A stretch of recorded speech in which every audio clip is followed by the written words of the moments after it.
अस्सलाम वालेकुम जी, मेरा नाम है फरहीन मलिक और मुझे अपना नाम बताने की ज़रूरत अब नहीं पड़ती, अब पड़नी भी नहीं चाहिए। बस मुझे पता है कि आप तमाम लोग मुझे जानते हैं और आप तमाम लोग मुझे देखते भी हैं, फ़ॉलो भी करते हैं और अपनी सजेशंस भी देते हैं। अगर आपको लगता है कि कोई चीज़ शो में होनी चाहिए, तो वो भी आप मुझे बताते हैं और अगर आपको कोई चीज़ लगती है कि नहीं होनी चाहिए, तो वो भी आप मुझे बताते हैं। अच्छा, ये फ़ोन मेरे हाथ में क्यों है? उसके पीछे भी एक रीज़न है, जो कि मैं आपको अभी नहीं बताऊँगी, थोड़ी-सी देर के बाद बताऊँगी। आज हमारे पास 2 गेस्ट हैं। प्रोड्यूसर साहब से मेरी रिक्वेस्ट है कि प्लीज ये थोड़ा सा इसको अपडेट कर लें और हमारे जो आज के दोनों मेहमान हैं वो हमारे साथ होंगे कुछ ही लम्हात बाद। और डॉक्टर बिल्किस शेख से अगर आप कोई भी क्वेश्चन करना चाहें तो पूछ सकते हैं और उसके लिए आप कमेंट में जाके कमेंट में लिखेंगे। अस्सलाम वालेकुम कनान चौधरी साहब। वालेकुम सलाम, कैसी हैं आप? खैरियत से हैं? मैं ठीक, आप बताएं सब ठीक ठाक है? आपको मेरी आवाज ठीक ठाक आ रही है? मैं आपको सही नजर आ रही हूँ? कुछ फ्रीज तो नहीं हो रहा? आप बिल्कुल सही नज़र आ रही हैं, आवाज़ भी ठीक है। आपको मेरी आवाज़ सही आ रही है?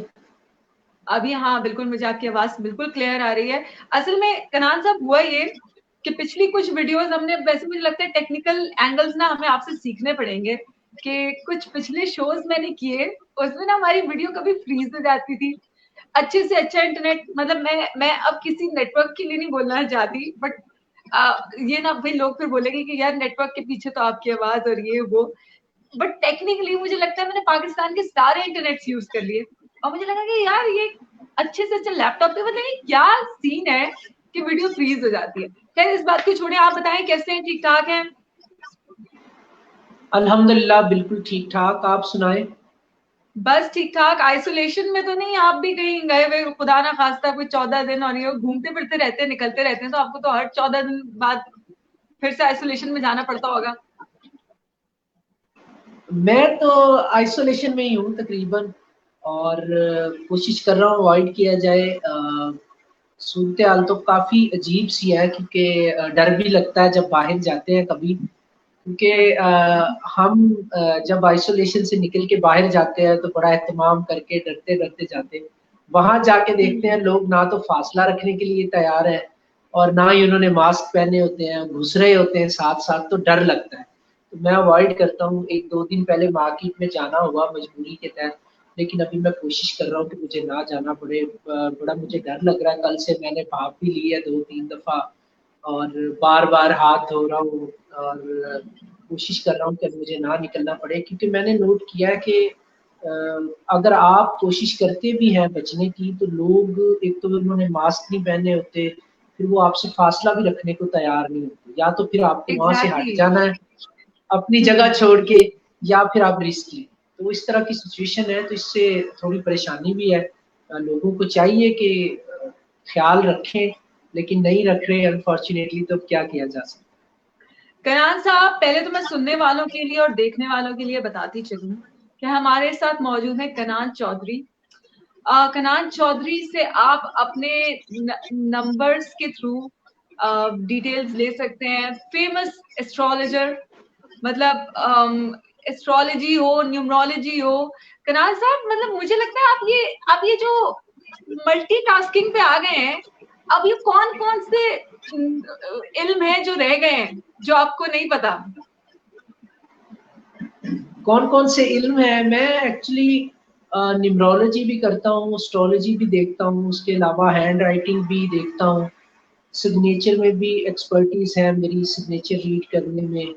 फेस रीडिंग मैंने शुरू में देखी थी, लेकिन वो इतना खास नहीं। उसकी ज़रूरत मुझे तब पड़ती है जब कोई ऐसा शख्स अपॉइंटमेंट लेता है जिसके पास उसकी डेट ऑफ बर्थ वगैरह नहीं होती, तो उनकी फिर हम्म। फेस रीडिंग करनी पड़ती है। तो बस यही है। जो मैंने देखा सबसे ज़्यादा इफ़ेक्ट जो है लाइफ पे, वो आपके ज़ोडिएक साइन का, स्पेशली जो सबसे ज़्यादा इफ़ेक्ट है आपकी डेट ऑफ बर्थ का जो नंबर होता है उसका होता है। उसके बाद सेकंड जो इफ़ेक्ट होता है आपके ऊपर, वो आपके ज़ोडिएक साइन के नंबर का होता है। और इसी हम्म। तरह जो थर्ड आपका नंबर होता है वो आपका डेस्टिनी नंबर कहलाता है, जो आपकी डेट ऑफ बर्थ को टोटल करने के बाद, सम अप करने के बाद, जैसे पाकिस्तान की डेट ऑफ बर्थ 14 अगस्त 1947 है, इसको जब हम जमा करते हैं 14 + 8 + 19 47, और इसका अदद 7 बनता है, तो ये थर्ड नंबर होता है आपका। फिर उसके बाद इन तमाम नंबर्स को बैलेंस करने के लिए आपको एक ऐसे लकी नेम के अदद की ज़रूरत होती है जो तमाम नंबर्स को बैलेंस कर सके। और करियर में आपको आगे बढ़ने के लिए या फिर कुछ लोग मेंटली तौर पे डिस्टर्ब होते हैं, उनको क्या कहते हैं कॉन्फिडेंस देने के लिए या फोकस उनका जो है करवाने के लिए काम के ऊपर, उसके लिए फिर सिग्नेचर में चेंजेस करवाना पड़ती है। तो ये 2-3 चीज़ें हैं जो सबसे ज़्यादा इफ़ेक्ट रखती हैं। अच्छा, एक तो मैं लोगों को पहले बताती चलूं कि हमारे साथ हमारी दूसरी guest famous doctor Bilkis Sheikh हमारे साथ मौजूद है। डॉक्टर साहब, मुझे खुद आज पहली बार पता चला है कि आपका पूरा नाम बिल्किस शेख है। मतलब हम तो डॉक्टर बिल्किस के नाम से आपको जानते हैं।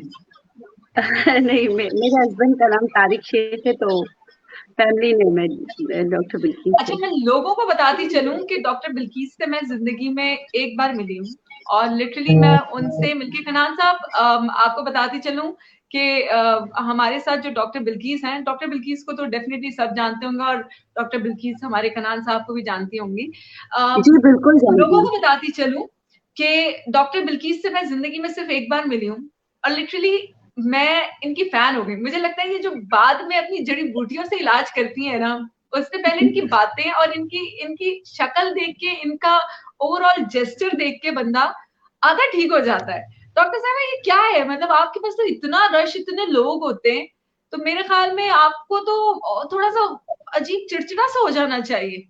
इतनी ये स्वीटनेस, ये सब कहाँ से आता है? नहीं, कभी कभार सच्ची वाली बात है कि थोड़ी सी तल्ख हो जाती हूँ। उसका मेरे नेचर में नहीं है, असल में तल्खी मेरे नेचर में नहीं है। तो और मेरा काम ऐसा है कि मैं नेचुरोपैथ हूँ, तो नेचर में जो चीजें नेचर को डिस्ट्रॉय करती है उसमें गुस्सा भी है। तो मैं कोशिश करती हूँ, मुझे पता है कि अगर मैं गुस्सा करूंगी तो मैं अपना नुकसान करूंगी, तो मैं इससे काफी हद तक अवॉइड करती हूँ। और फिर वही वाली बात, आपकी नेचर जैसी होती है वही है, और कोई बात नहीं। और ये आपका हुस्न नजर है, आप इस तरह कह रही हैं, बस और क्या कहूँ। डॉक्टर साहब, माशाल्लाह से आप की डॉक्टर साहब, आपकी आपकी स्किन माशाल्लाह से इतनी ग्लो करती है। आप अंदर से इतनी प्योर, एक तो प्योर इंसान इंटरनली भी अगर हो तो वो भी मैटर करता है कहीं ना कहीं। अच्छा, लोगों को मैं बताती चलूं, जो हमें देख रहे हैं वो डेफिनेटली नीचे कमेंट्स कर सकते हैं और जब वो कमेंट्स करेंगे तो वो आपको स्क्रीन पे नजर भी आएंगे, मुझे भी स्क्रीन पे नजर आएंगे।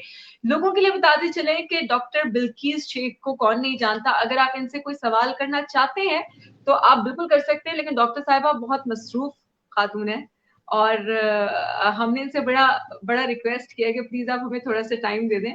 थक जाती हैं ये भी। क्या है डॉक्टर साहिबा, क्या मसरूफियात चल रही है रमजान में? किस तरह के शोज क्या कर रही हैं आजकल आप? जी, मैं सबसे पहले कनान को अस्सलाम वालेकुम, क्या हाल है, कैसे हैं आप? वालेकुम ठीक है, सलाम, अल्लाह का शुक्र, बिल्कुल ठीक ठाक। आप खैरियत से हैं? अल्हम्दुलिल्लाह ठीक ठाक। आपसे मुलाकात रह ही गई जो मुझे करनी है, कनान। जब आप ठीक है। कहें, जब अच्छा, आप दूसरा कहें मैं बेटा, हाजिर। हाँ जी बिल्कुल बिल्कुल।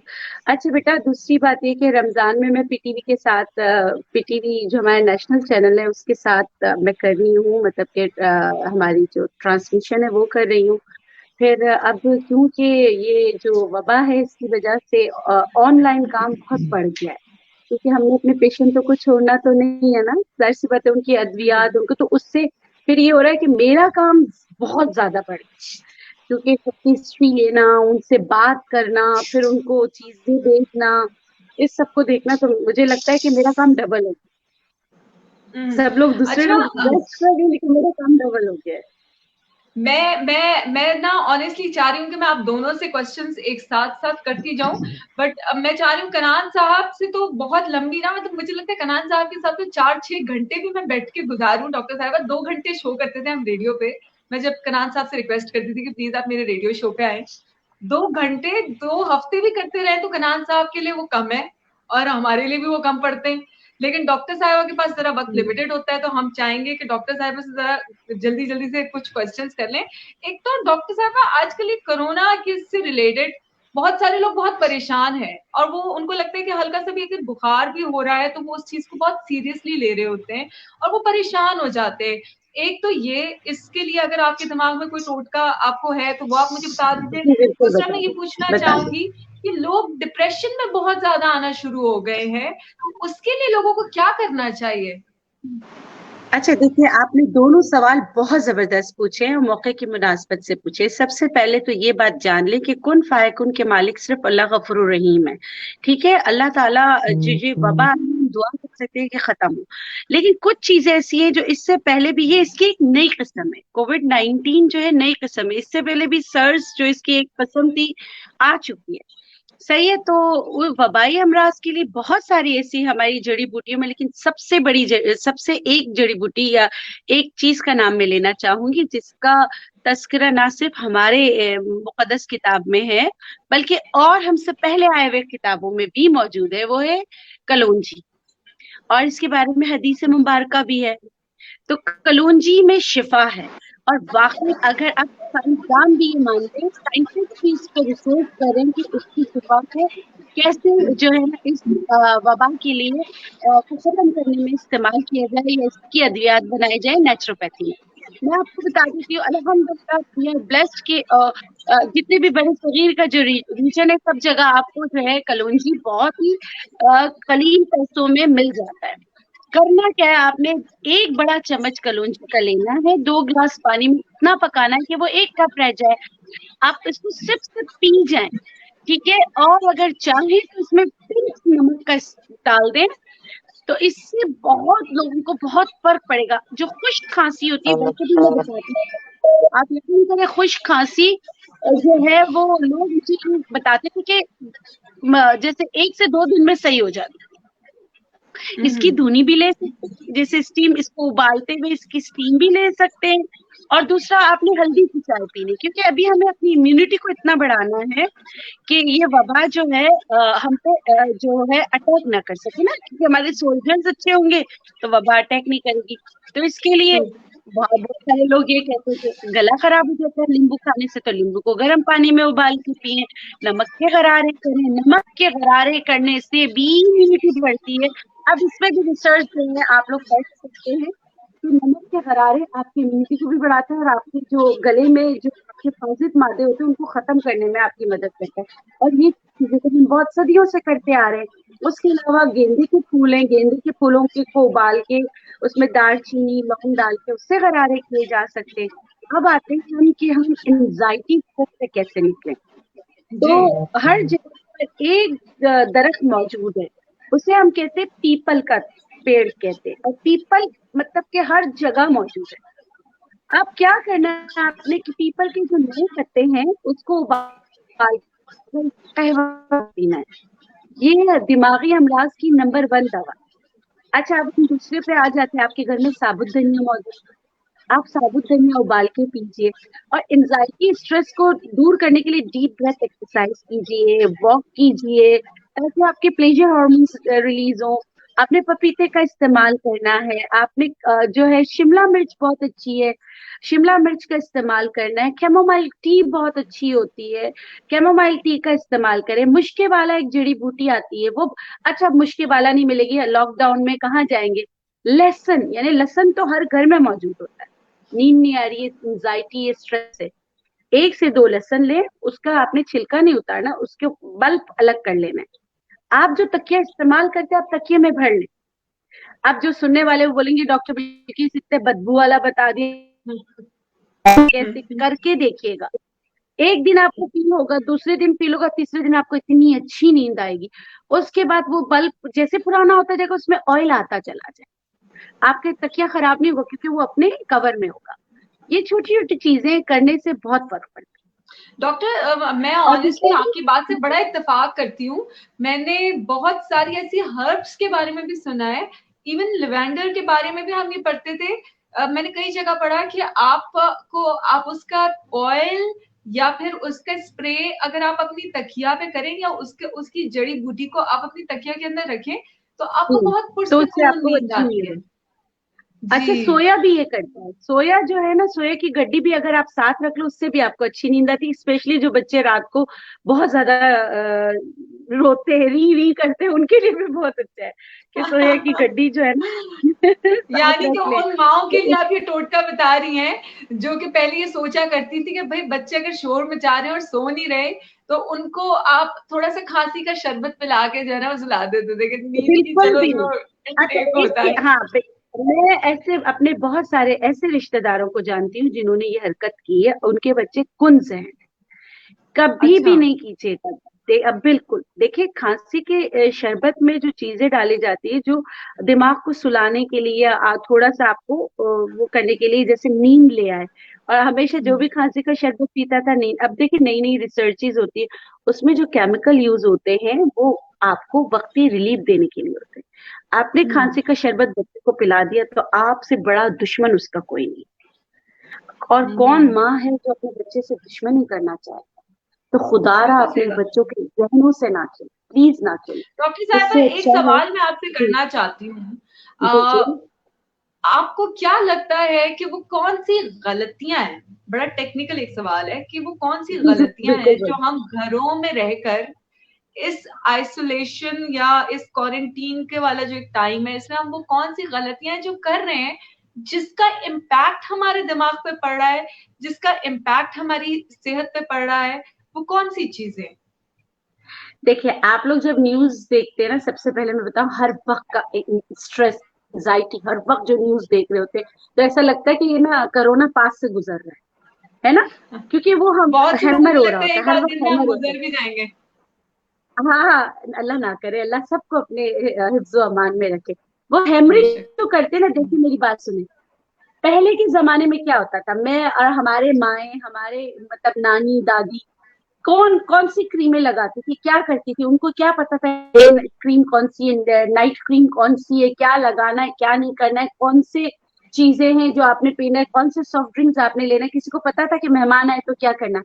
हमें हैमरिंग की गई, हैमर किया इश्तेहार के जरिए। हम हैमर होते रह गए। अब मेरे पास आती थी, प्यारी स्किन होती है, वो कहते हैं कि ना डॉक्टर बिल्किस डे की क्रीम अलग दीजिएगा, नाइट की क्रीम अलग दीजिएगा, सनब्लॉक अलग दीजिएगा। मैंने कहा आपको क्या जरूरत है, आप बाहर निकलती है नहीं, सनब्लॉक लगाना। देखिए, ये हैमर कर करके गैर जरूरी चीजें हमारे अंदर डाली गई। सबसे बड़ी गलती ये होती है कि हम जब लगता है कि कौवा कान ले गया तो हम कान नहीं देखते, हम कौवे के पीछे भागते हैं। और बच्चों के साथ हम क्या गलत करते हैं, हम उनको कैंडीज दे देते हैं, अपने हाथ से अपने अच्छा। बच्चों को बीमार करते हैं, है ना? कैंडीज वगैरह दे देते हैं, हम एपिटाइजर्स दे देते हैं। वो क्या करते हैं, ब्रेन को मैसेज जाता है कि भाई बच्चे का सही है, फिर वो कुछ खाएगा नहीं। जब वो नहीं खाएगा तो माए खाना लेके उनके पीछे भागती। घर का खाना जो शोरबा रोटी था वो अब नहीं खाते, जंक फूड्स पे आ गए, इम्यूनिटी कम हो गई। अब आप देखिए इस वबा ने, और दूसरी एक और बात, हम हाईजेक हो चुके हैं हाइजीन के नाम पर। इस वबा ने हमें बता दिया है कि इतनी हाइजीन की भी जरूरत नहीं होती। नहीं तो कौन कौन से शहर गए, सारा यूरोप जो सुबह शाम धुलता है, बताएं क्या हाल है बिल्कुल। वहां पर, क्या हाल है वहां पर? डॉक्टर, मैं और आपसे आप अगला जो सवाल यही करने वाली बाहर थी। गए, जी देखिए, जो लोग बाहर गए उनको पता होगा ना, मैं मतलब कि मैं भी बाहर गई हूँ तो मुझे ऐसा लगता था यार कहीं आलू मिल जाए, बहुत कम आपको मिलते, छिले हुए चीजें, सारी चीजें पैक, सारी मशीनरी में डली हुई सारी चीजें तैयार, फ्रोजन चीजें, प्रिजर्वेटिव्स। कहाँ गई उनकी इम्यूनिटी, क्या हुआ उनके साथ? सीखे, सबक सीखे, कुदरत के कभी भी खिलाफ नहीं जाना चाहिए। अल्लाह ने हमें मुर्गी दी, हमने उसको अपनी तरफ से निकाल लिया, सही है। अल्लाह अल्लाह गफूर रहीम ने हमें ग्रेन्स दिए, होल ग्रेन्स दिए, हमने भाई निकाल लिया, उसके अंदर से मैदा अलग कर लिया, छिलका अलग कर लिया, सूजी अलग कर ली। मतलब अल्लाह गफूर रहीम ने जो चीजें दी हैं उनका इस्तेमाल करें। अपनी इम्यूनिटी कैसे बढ़ाएंगे? देखिए, गांव के बच्चों में की इम्यूनिटी क्यों अच्छी होती है, वो मिट्टी में खेलते हैं, हम मिट्टी से ही तो बने हैं। कितने ऐसे ममालिक है जहाँ मिट्टी चिकनी मिट्टी बच्चों को खिलाई जाती है, कितने? और हमारे यहाँ हम पानी कौन सा पी रहे, कौन सा? पहले के घरों में पानी उबाल के पीते थे ना, वही पानी था, पेट खराब नहीं बिल्कुल। होता था। अब कभी नहीं हमारे घरों होता में था। क्या आ रहा है? कभी नहीं होता था, हम्म। बचपन गुजरा है हमारा, यही पानी यही सब कुछ। अपने हमने हर चीज बदल दी है, जहरीला कर अच्छा दिया है डॉक्टर माहौल साहब, को। वैसे एक सवाल है मेरा। जी अच्छा, बहुत सारे लोग सवालात कर रहे हैं। मैं उन सवालात पे फिलहाल इसलिए नहीं जा रही क्योंकि मेन जो हमारा इस टाइम सबसे बड़ा फोकस है वो इस टाइम लोग हैं, लोगों की जिंदगियां हैं, उनकी मेंटल सेहत है, उनकी उनकी फिजिकल सेहत है, ये सारी चीजें बड़ा मैटर कर रही हैं। तो हमारा मेन कंसर्न ये है, भाई आप जिंदा रहेंगे, दिमागी तौर पे सही नॉर्मल रहेंगे तो आपके बाल भी वापस आ जाएंगे, आपका वेट भी लॉस वाला इशू भी बिल्कुल रिजॉल्व हो जाएगा।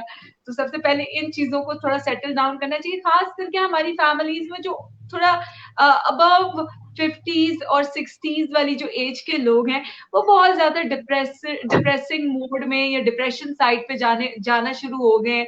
तो मैं उनके लिए बड़ा कंसर्न हूँ कि उनको क्या करना चाहिए, वो कौन सी एक्टिविटीज रखनी चाहिए जिससे वो उस स्पेस से बाहर आए, थोड़ा सा हैप्पी मोड में आए। और दूसरी चीज ये, हम खाना जो है वो खा तो प्रॉपर वक्त पे रहे हैं, सुबह नाश्ता भी सही कर रहे हैं, दोपहर का खाना भी सही खा रहे हैं, रात का खाना भी सही खा रहे हैं, बट हम हिलजुल नहीं रहे, उतनी एक्टिविटी हमारी नहीं हो रही है और मेंटली एक्सर्ट हो रहे हैं बैठे बैठे दिमागी तौर पे। तो इस चीज को भी कैसे इससे लड़ाई करें, कैसे अपनी सारी चीजों को अच्छा। मेंटेन करें, मैनेज करें? अच्छा, हमारे यहाँ क्या होता है कि जैसे 50 प्लस हो गई ना, तो उसको तस्बीह दे दी जाती है कि अब आपका काम ये है कि आपने जानमाज बिछानी है और तस्बीह पढ़नी है। ये सबसे बड़ी गलती है। जानमाज बिछाएं, तस्बीह पढ़ें, लेकिन आपने वॉक भी करना है। आपने एक जो है हेल्दी लाइफ अगर आपने गुजारनी, तो आपने अपनी एक्टिविटीज को सही रखना है।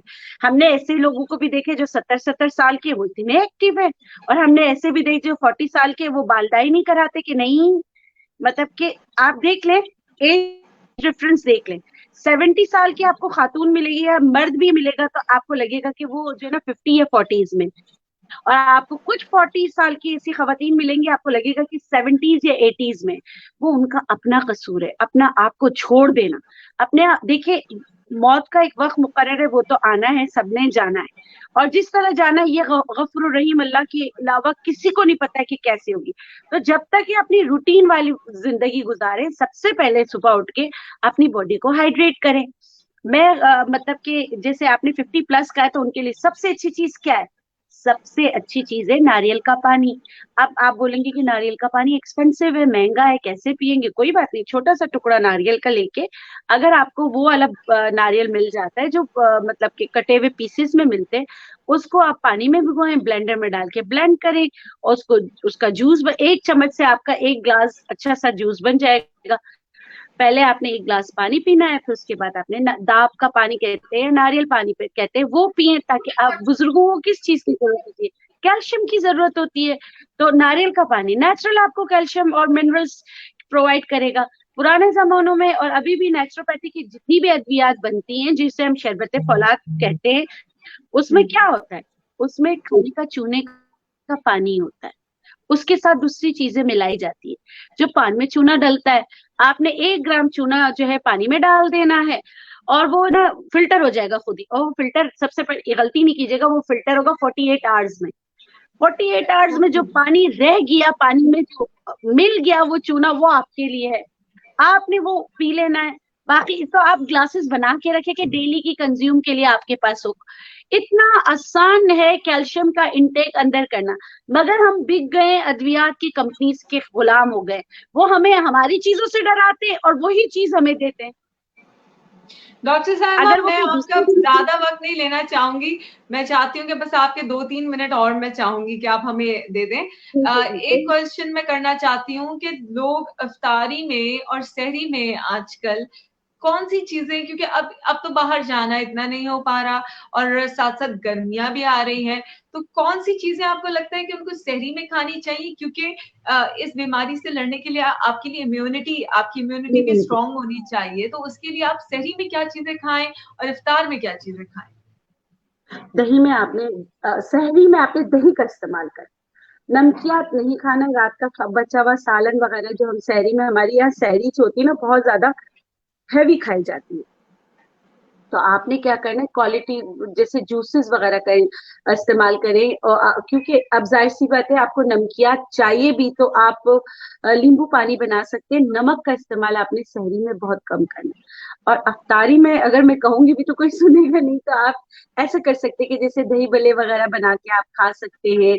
आप आजकल वो बहुत अच्छे है, तरबूज बहुत अच्छे है, तरबूज के साथ अगर स्ट्रॉबेरी बना के खाएं वो बहुत अच्छा है।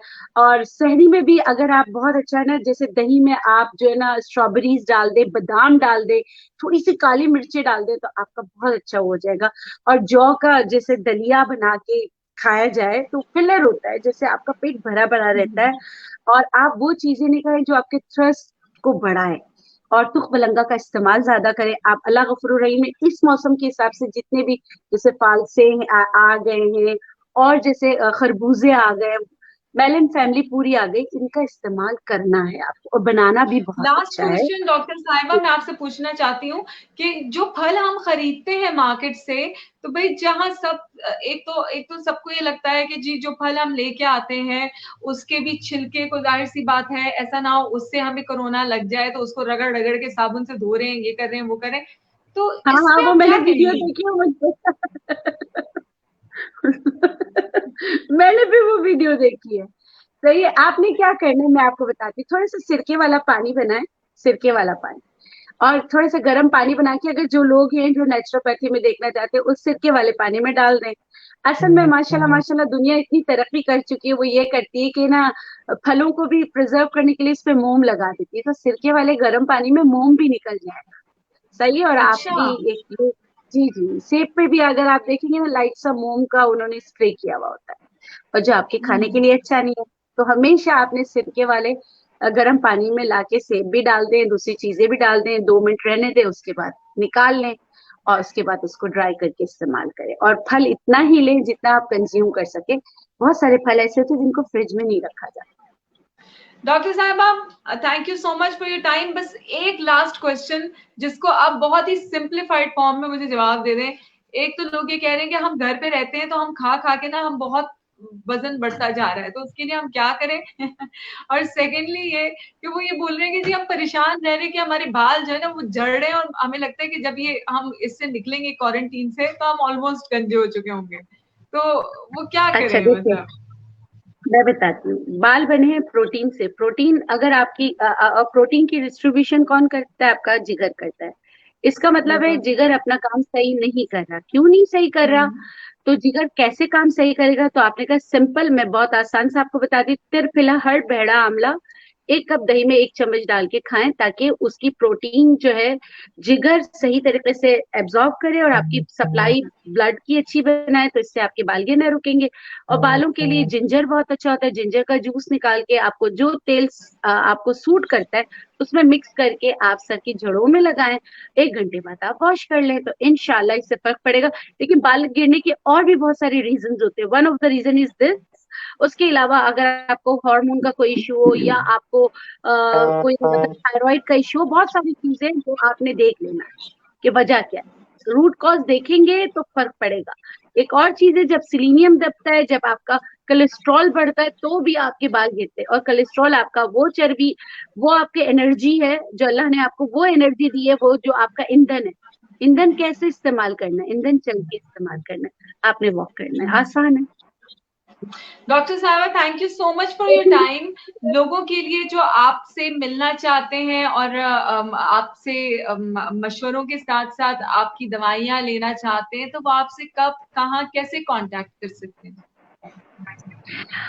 मेरे मतलब कि यूट्यूब, मेरा डॉक्टर बिल्किस शेख के नाम से मेरा यूट्यूब चैनल भी है, आप वहां पर भी विजिट कर सकते हैं। और मेरा फेसबुक आईडी भी है, और आप वहां भी कर सकते हैं। मुझे ढूंढना इतना मुश्किल नहीं है, लेकिन मेरे फेसबुक पे आईडी बहुत ज्यादा जो है फेक भी बने हुए हैं। इसके लिए मैं कहूंगी कि खुदारा जो पाकिस्तान में और लोग भी हैं उनका पीछे करे, मेरा पीछे छोड़ दें। और अगर मैं एक व्हाट्सएप नंबर दे देती हूँ, अगर आप लोग कोई मशवरा लेना चाहें तो 0334385875 पे आप रास्ता कर सकते thank you so much doctor साहिबा। कोई हैं। मैसेज अगर ओके। आप अपने देखने वालों के लिए देना चाहें तो? बिल्कुल, हमेशा पॉजिटिव रहें। और ना एक बात याद रखिएगा कि मतलब कि जो बहुत पुरानी मिसाल है कि जो दूसरों के लिए घड़ा खोदता है खुद ही उसी में गिरता है। और अल्लाह पाक जो है वो कुन फायकुन के मालिक है, और हमें हमेशा पॉजिटिव रहना है। और अगर आप किसी के लिए बुरा करेंगे आपके साथ बुरा होगा, तब जब ये सोचेंगे ना तो आप कभी भी बुरा नहीं करेंगे। आप बुरा नहीं करेंगे तो आप गुनाह नहीं करेंगे। अल्लाह हाफिज। अल्लाह हाफिज डॉक्टर साहिबा। जितनी अल्लाह हाफिज। खूबसूरत अल्लाह आप हैं हाफिज। उतनी खूबसूरत आपकी बातें हैं। हम दोबारा से शो की तरफ उधर ही से आते हैं जहां से हमने छोड़ा।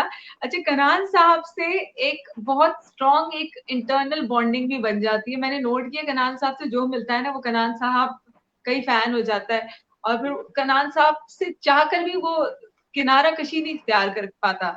अच्छा कनान साहब, जो लोग आपसे सवाल करना चाहते हैं उनको बता दीजिएगा जरा कि वो क्या क्या चीजें बताएं तो वो अपना सवाल उसके आगे लिख सकते हैं। जितने लोग इस वक्त देख रहे हैं उन सबको अस्सलाम वालेकुम। और ये पहली दफा ऐसा हो रहा है कि फरहीन मलिक के शो पे मैं ये कह रहा हूँ कि जो लोग देख रहे हैं, तो वरना सुनने वालों को ही कहा जाता है। तो आपने अपनी डेट ऑफ बर्थ लिखनी है, अपना नाम लिखना है और डायरेक्ट साथ अपना क्वेश्चन लिखना है। बाकी ज्यादा चीजें लिखेंगे सवाल लंबा हो जाएगा, वो पढ़ा नहीं जाएगा। तो जिन लोगों ने अपने बारे में कुछ भी पूछना है, किसी के बारे में भी अगर आप पूछ रहे हैं, तो ये लिखने की जरूरत नहीं कि मैं अपने भाई के बारे में पूछ रही हूँ, कुछ भी नहीं लिखना। डेट ऑफ बर्थ लिखें, डायरेक्ट अपना क्वेश्चन लिखें एंड दैट्स इट। अगर नाम नहीं भी लिखेंगे तब भी चलेगा, क्योंकि डेट ऑफ बर्थ के अकॉर्डिंग मैं आपको रिप्लाई करता चलूंगा। तो जितना छोटा आप अपना सवाल बनाएंगे उतना आपको फायदा होगा, क्योंकि वो फिर पढ़ते पढ़ते निकल जाते हैं कमेंट्स में जो सवाल हैं, अक्सर ऐसा होता है। तो आपने सिर्फ अपनी डेट ऑफ बर्थ लिखें, क्वेश्चन लिखें साथ। मतलब अगर आपने शादी का पूछना है तो आप डेट ऑफ बर्थ लिख के स्पेस दे के आगे शादी लिख के क्वेश्चन मार्क लगा दें, दैट्स इट। अब मेरा वैसे भी तजर्बा हो गया है कि किसने क्या पूछना है, तो मुझे आइडिया हो जाता है, तो मैं आपको बता। वैसे डॉक्टर साहब ये अगला सवाल मेरा आपसे यही था, मतलब जो आज का पहला सवाल था आपसे वो ये बिल्कुल नहीं था कि जी बताएं इन साहब ने ये पूछा है कि ये काम कब होगा इनका। आज का मेरा आपसे पहला सवाल ये है कि आपके पूरे करियर में सबसे ज्यादा जो वेटेज है अगर मैं मांगू परसेंटेज में, तो वो किस हवाले से पूछे जाने वाले सवाल की है? देखिए, जो पर्सनल मतलब लोग जो अपने लिए अपॉइंटमेंट्स लेते हैं, उसमें सबसे ज्यादा पूछा जाने वाला सवाल जो है वो रिलेशनशिप है। आई थिंक रिलेशनशिप, क्योंकि मुझे जहां तक याद पड़ता है 80-85% तक रिलेशनशिप के इशू होते हैं। 10-12-15% ये होता है कि कोई पूछ रहा हो कि करियर के हवाले से, और करियर का जो पूछते हैं उनका भी सेकंड क्वेश्चन ये होता है कि रिलेशनशिप का क्या रहेगा। तो मेरे पॉइंट ऑफ व्यू से जो अब तक का सबसे ज्यादा पूछे जाने वाला सवाल मुझसे है, वो ना एजुकेशन है ना करियर है, कुछ नहीं है, बस वो रिलेशनशिप है, चाहे वो डॉक्टर साहब किसी भी मैंने पॉइंट ऑफ सोच व्यू लिया से है हो। कि आज के शो में ना कनान साहब मैंने सोच लिया कि आज के शो में मैं कुछ क्वेश्चंस आपसे पहले आपके जाती तज्जिए और तजुर्बे की बात पूछने वाली हूँ, उसके बाद हम लोगों के सवालात की तरफ आएंगे। कुछ मैं जानना चाहती हूँ, आपके भी इतने तजुर्बा हो गया माशाल्लाह से, कितने साल हो गए कनान साहब आपको फील्ड में? मुझे मीडिया की फील्ड में आए हुए मेरा ख्याल 7 साल हो गए, 7 साल कंप्लीट कर चुका हूँ मैं। मेरा 8th ईयर चल रहा है। मैं पहली दफ़ा ऑन ईयर गया था 31 दिसंबर 2013 को, मुझे अभी तक डेट याद है। और उस दिन मैंने प्रिडिक्शन दी थी 2014 कैसा रहेगा इस हवाले से, और अल्हम्दुलिल्लाह वो सारी प्रिडिक्शन मेरी ठीक हुई। उसमें जो सबसे बड़ी प्रिडिक्शन जो मुझे अभी तक भी याद आती है वो ये थी कि मैंने ये प्रिडिक्ट किया था कि डॉक्टर ताहिरुल कादरी साहब जो हैं वो 2014 में एक तो गवर्नमेंट के लिए सबसे बड़ी मुश्किल क्रिएट करेंगे। उसमें मैंने ये प्रिडिक्ट किया था कि 2014 जो है वो ओवरऑल एहतजाजी साल रहेगा। और तीसरी प्रिडिक्शन मेरी जो मेजर थी वो ये थी कि ताहिरुल कादरी साहब बाकायदा सियासत में आने का ऐलान करेंगे। पहले ही दो प्रिडिक्शंस पर तो ज्यादा तनकीद नहीं हुई, क्योंकि उन्होंने कहा कि देखते हैं क्या होता है। तीसरी प्रिडिक्शन जब मैंने बोली थी उस वक्त बड़ी तनकीद हुई थी। वसीम बदामी साहब का शो था, सलीम बुखारी साहब थे उसमें, तो उन्होंने बड़ा मुझ पर तनकीद की कि यार ये आप क्या बात कर रहे हैं कि डॉक्टर ताहिरुल कादरी साहब ने खुद कहा है कि मैंने कभी सियासत में नहीं आना, तो आप कैसे प्रिडिक्ट कर रहे हैं कि वो सियासत में आने का ऐलान करेंगे। तो मैंने कहा जी प्रिडिक्शन वही होती है जो आपको नजर नहीं आ रहा होता और और फिर अल्हम्दुलिल्लाह ऐसा हुआ कि सितंबर 2014 में डॉक्टर तारुल कादरी साहब ने ऐलान किया कि पाकिस्तान अवामी तहरीक को सियासी पार्टी बना दिया गया है और अब हम आज से सियासी पार्टी हैं और इलेक्शन लड़ेंगे। फिर उसी ARY न्यूज़ पे मेरी प्रेडिक्शन भी चली, मुझे इनवाइट भी किया गया। तो ये एक वो प्रेडिक्शन है जो अभी तक मुझे याद है। बाकी कनान साहब, मैं आज आपसे कुछ खतरनाक किस्म की प्रेडिक्शंस भी पूछने वाली हूँ और बिल्कुल पूछे, मैं तैयार हूँ, आपको पता है मैं हर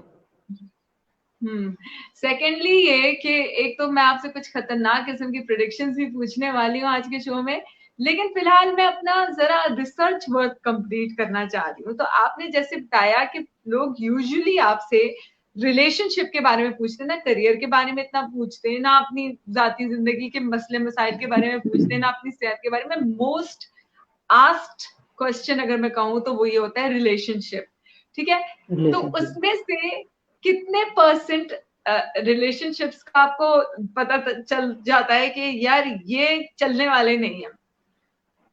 मतलब उसमें से कितने परसेंट होते हैं जिनकी परसेंटेज होती है कि यार ये बहुत जेन्युइन है, 30%, 40%, 50%, और कितने परसेंट आपको होता है सवाल करने वालों का कि यार ये रिलेशनशिप इनका नहीं चलने वाला? टू बी ऑनेस्ट, मैं अगर आपको बताऊं, मुझे परसेंटेज तो नहीं याद, लेकिन मैं स्ट्रेट फॉरवर्ड बता देता हूँ। अगर किसी का रिलेशनशिप नहीं चल सकता तो मैं स्ट्रेट फॉरवर्डली बताता हूँ कि आपके अंदर ये इन चीज़ों को लेके डिफरेंस है, डिफरेंट ऑफ ओपिनियन है। फलां का अगर किसी का ईगो का इशू है तो मैं स्ट्रेट फॉरवर्ड बोलता हूँ कि आपके हस्बैंड का या आपकी वाइफ का आपके साथ ईगो से रिलेटेड इश्यूज है। अगर कोई शक कर रहा है तो मैं वो भी स्ट्रेट फॉरवर्ड बता देता हूँ कि आपकी वाइफ या आपका हस्बैंड आप पे शक कर रहे हैं, और फिर वो कहते हैं कि हाँ यस ऐसा ही है। फिर उसके वाले से मैं रेमेडीज बता देता हूँ। फिर जब वो मुझसे पूछते हैं कि इसके चांसेस कितने, तो मैं स्ट्रेट फॉरवर्डली उनको बता देता हूँ। बल्कि इस मामले में मैं ज़्यादा ही स्ट्रेट फॉरवर्ड हूँ, क्योंकि मैंने कुछ सेलिब्रिटीज़ के भी जो ब्रेकअप्स हैं वो प्रिडिक्ट किए थे पहले से। फिर बाद में मुझे काफ़ी लोगों ने कहा भी, जब वो मुझे शोज में मिले, कि आपको ऐसा नहीं करना चाहिए था, आपने एडवांस प्रेडिक्शन दे दी थी। फिर ऐसा तो मुझे दुख भी हुआ। फिर उसके बाद अब मैंने कम कर दिया। मैंने आपके लास्ट शो में भी जिक्र किया था कि मैं अब लोगों के नहीं, नादिया खान के शो में मैंने बताया था कि अब मैं ज्यादा नहीं करता। तो उन्होंने कोई क्वेश्चन पूछा था, तो अब मैं जो पब्लिक फिगर्स हैं उनके रिलेशनशिप के वाले से ज्यादा प्रेडिक्शंस नहीं देता, इससे लोगों का दिल टूटता है। लेकिन यस, जो बंदा मुझसे पर्सनल पूछता है मैं स्ट्रेट फॉरवर्डली बता देता हूँ। मैंने कभी झूठ बोल के दिलासे नहीं दिए कि मेरे ख्याल में ये बताना ज्यादा बेहतर है कि आपके साथ इस महीने में इस टाइम पीरियड में ये होने वाला है, उसके बाद अपना आगे का आप सोच लें, तो वो मेंटली तौर पे प्रिपेयर हो जाता है। क्योंकि सडनली जो रिलेशनशिप में प्रॉब्लम आता है ना, मेरे ख्याल से वो बंदे को ज्यादा डिस्टर्ब करता है। तो यस, सबसे ज्यादा क्वेश्चन रिलेशनशिप का पूछा जाता है। और डॉक्टर, मैं बार बार आपको डॉक्टर साहब कह रही हूँ, क्योंकि आप जिस तरह के तज्जिए बता रहे हैं ना, तो अब मेरे मुंह से आपके लिए डॉक्टर साहब निकल रहा है। मतलब एक तरह से मुझे लग रहा है मैं डॉक्टर साहब से बात कर रही हूँ, डॉक्टर कनान। हर मर्ज का इलाज लेके एक डॉक्टर साहब मौजूद है। डॉक्टर, अच्छा कनान साहब, एक सवाल मेरा आपसे है। अब आ जाते हैं कुछ सीरियस क्वेश्चंस पे, थोड़े कंट्रोवर्शियल भी हो सकते हैं। आई होप कि आपको कहाँ क्या फर्क पड़ता है। अच्छा, ये जो गेम शोज हो रहे हैं और ये जो रमजान ट्रांसमिशन हो रही है सारे चैनल्स पे, इनमें से आपको क्या लगता है कि इस बार कौन सा होस्ट या कौन सा चैनल बाजी लेके जाने वाला है? ओवरऑल रेटिंग्स में उसके लिए स्मूथ रहेगा सब कुछ? टू बी ऑनेस्ट, मैं आपको बताऊं, मुझे लग रहा है कि इस दफा चैनल्स के कंपैरिजन की निस्बत जो है ना, वो सोशल मीडिया पे कुछ लोग कर रहे हैं, उनकी रेटिंग ज्यादा आ सकती है मेरे पॉइंट ऑफ व्यू से। उनका टाइम लकी चल रहा है। तो चैनल्स की जहां तक बात करूं, मुझे तो इस दफा, आप ऑनेस्टली मैं आपको बताऊं तो मुझे पता भी नहीं है किस किस चैनल पे रमजान शो हो रहा है और कौन होस्ट कर रहा है, मैंने देखा ही अच्छा, नहीं है। मैं आपको 3 नाम बताती हूँ, मैं आपको 3 जी नाम जी। देती हूँ, और आपने मुझे बताना है कि आपके हिसाब से इन 3 में से किसका अच्छा वक्त चल रहा है, किसका बुरा चल रहा है, और किसका अच्छा वक्त चलने वाला है या किसका बुरा वक्त चलने वाला है। पहला नाम है जी फहद मुस्तफा, दूसरा ठीक नाम है। है जी वसीम बादामी, और तीसरा नाम है आमिर लियाकत हुसैन। इनमें से अब कौन? मैं जी जी। इनमें से कौन आपको लगता है कि ये उसके लिए इस दफा की रमजान ट्रांसमिशन निकालना जरा मुश्किल हो जाएगा और उसके लिए मार्केट में अब सस्टेन करना मुश्किल हो जाएगा? आने वाला साल उसके लिए मुश्किल है। देखें, मैं आपको बताऊं, अगर कैलकुलेशन के मुताबिक तो वसीम बदामी के लिए ये साल बहुत लकी है।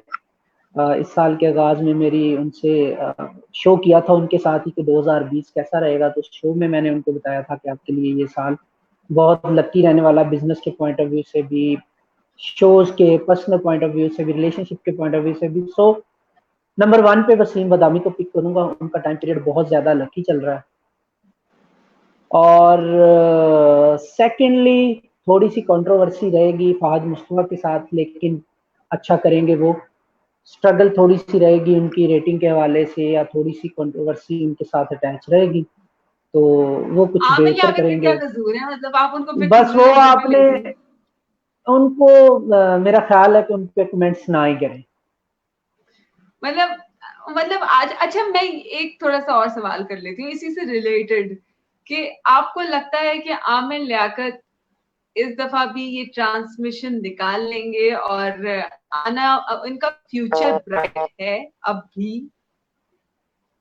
अब अगर मैं ऑनेस्टली आपको बताऊं तो आमिर लियाकत का जो कुछ बेहतर टाइम है, जो लकी टाइम है डॉक्टर आमिर लियाकत साहब का, वो शुरू होगा जुलाई के बाद। तो जुलाई तक कहीं ना कहीं कुछ प्रॉब्लम्स फेस करनी पड़ेंगी उन्हें, कुछ स्ट्रगल नज़र आ रही है मुझे उनके हवाले से, और शायद उनको तनकीद का सामना भी करना पड़े पब्लिकली। लेकिन यही जो मुझे नज़र आ रहा है कैलकुलेशन वाइज, जुलाई के बाद कुछ बेहतर टाइम पीरियड उनका शुरू होता हुआ मुझे नज़र आ रहा है।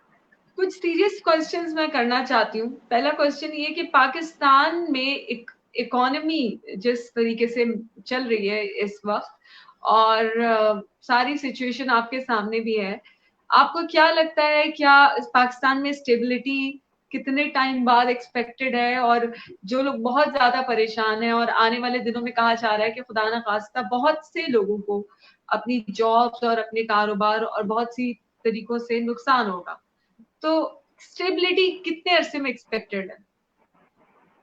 अच्छा वक्त। देखें, अगर तो हम पाकिस्तान इकोनॉमी की बात करते हैं तो इस पर मैं इस साल के आगाज में भी प्रिडिक्ट कर चुका हूँ, फिर मार्च में भी एक शो मुबशर कुमान साहब के साथ किया, तो उन्होंने मुझसे इकोनॉमी का पूछा, तो मैंने उन्हें बताया कि पाकिस्तानी इकोनॉमी इंशाल्लाह जो है वो बेहतरी की तरफ जाएगी कंपैरेटिवली। अब देखिए, जैसे मार्च में मैंने उनके सवाल का जवाब दिया तो उस वक्त मैंने ये प्रेडिक्ट किया था कि वर्ल्ड वाइड अगर आप देखें तो इकोनॉमी को बहुत ज्यादा नुकसान होता हुआ नजर आ रहा है, लेकिन कंपैरेटिवली पाकिस्तान की इकोनॉमी जो है वो आप देखेंगे कि बहुत बेहतर परफॉर्म करेगी। तो उन्होंने मुझे कहा, यार ये कैसे पॉसिबल हो सकता है कि दुनिया के इतने बड़े बड़े मुल्क जो है वो डूब जाएंगे इकोनॉमी में और हम जो है हम तरक्की कर लेंगे? तो मैंने कहा जी ये तो टाइम बताएगा।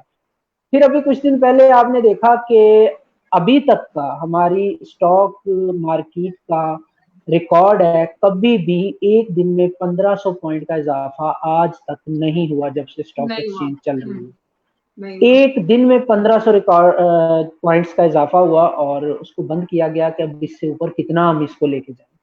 तो आज तक तो यही हुआ था कि स्टॉक एक्सचेंज को इस वजह से बंद किया जाता था कि बहुत डाउन जा रही होती थी सडनली, और ये फर्स्ट टाइम था कि वो सडनली इतने प्लस में गई कि उसको बंद करना पड़ा, जो कि बड़ी अच्छी न्यूज है इकोनॉमी के हवाले से। और सेकंड थिंग इज के अभी आने वाले टाइम पीरियड में इंशाल्लाह इकोनॉमी हमारी और बेहतर रहेगी। अच्छा, डॉलर की आप बात करें तो मेरा ख्याल है तकरीबन 4.5 रुपए डॉलर की प्राइस भी कम हो चुकी है, जिसने रुपया को कहीं ना कहीं मजबूत होने में मदद फराहम की है इनडायरेक्टली। अच्छा, उसके अलावा ये है कि अभी जब अमेरिकन में मतलब ये था कि डोनाल्ड ट्रंप से क्वेश्चन किए जा रहे थे, आई थिंक मुझे याद है मार्च का आगाज था, मैं टीवी शो पे था, मुझसे सवाल किया गया कि जी अमेरिका का क्या रहेगा कोरोना वायरस के हवाले से और दूसरी चीजों के हवाले से। तो उस दिन अमेरिकन सदर से ये सवाल कर रहे थे रिपोर्टर्स के वायरस को लेके आपकी क्या तैयारियां हैं, और वो जवाब में मजाक उड़ा रहे थे कि it's Chinese virus and this and that. उस वक्त मैंने उस दिन ये प्रिडिक्शन दी थी कि ये मजाक तो उड़ा रहे हैं, लेकिन मेरी कैलकुलेशन में सबसे बड़ा डैमेज जो है वो कोरोना वायरस के हवाले से वो अमेरिकन के लिए मुझे नजर आ रहा है आने वाले टाइम पीरियड में। और जितना इफेक्ट इनके लोगों को होगा उससे कहीं ज्यादा डैमेज इनकी इकोनॉमी को होगा। तो उस अनफॉर्चुनेटली ये प्रिडिक्शन ठीक हुई। अभी देखें कि अमेरिका कोरोना वायरस केसेस में और डेथ्स में इटली को क्रॉस कर चुका है, जो कि सबसे ज्यादा असरात जो थे कोरोना वायरस के इटली पर थे अब तक के। तो अभी अमेरिका इटली को क्रॉस कर चुका है और इकोनॉमी की सूरत हाल आप उनकी देख लें कि जब से ऑयल की प्राइसेस कम हुई हैं, अभी अमेरिकन ये सोच रहे हैं कि वो अपने लोगों को बचाएं या अपनी इकोनॉमी को बचाएं। तो आने वाले टाइम पीरियड में मजीद मुझे अमेरिकन इकोनॉमी जो है वो क्राइसिस की तरफ जाती हुई नजर आ रही है, कम से कम 1 से 1.5 साल, जिसका फायदा पाकिस्तान को होने वाला है, क्योंकि जितना डॉलर की प्राइस कम होगी, जितना अमेरिकन इकोनॉमी जो है डाउन होगी, उतना ज्यादा फायदा पाकिस्तान जैसे कंट्रीज को होगा। तो इंडियंस को भी इकोनॉमी के हवाले से डैमेज नजर आ रहा है कहीं ना कहीं, लेकिन पाकिस्तान की इकोनॉमी वो वाहिद इकोनॉमी है जो इंशाल्लाह इस टाइम पीरियड में भी बेहतर परफॉर्म करेगी। अच्छा, इसमें मैंने लाइटर वे में एक बात कही थी उसी शो में, जब होस्ट मुझे कह रहे थे कि ऐसा कैसे पॉसिबल है, तो मैंने उनको ये कहा था कि हमें कोरोना वायरस से उतना नुकसान नहीं होगा जितने हमने लोगों से पैसे इकट्ठे कर लेने हैं मैं कंट्रीज ये से। पॉइंट, मेरा नेक्स्ट क्वेश्चन यही था जी, तो अभी आप देखें कि अभी भी हमने उतनी इमदाद या उतने पैसे खर्च नहीं किए, उतना इकोनॉमी को नुकसान नहीं हुआ कोरोना की वजह से जितनी ज्यादा इमदाद हमें बाहर से आ रही है। IMF ने दिए हैं, कुछ हमारे कर्जे माफ हो गए हैं, फिर हमें पाकिस्तान से देखे कितने पैसे इकट्ठे हो रहे हैं, ओवरसीज पाकिस्तानी कितना पैसा दे रहे हैं।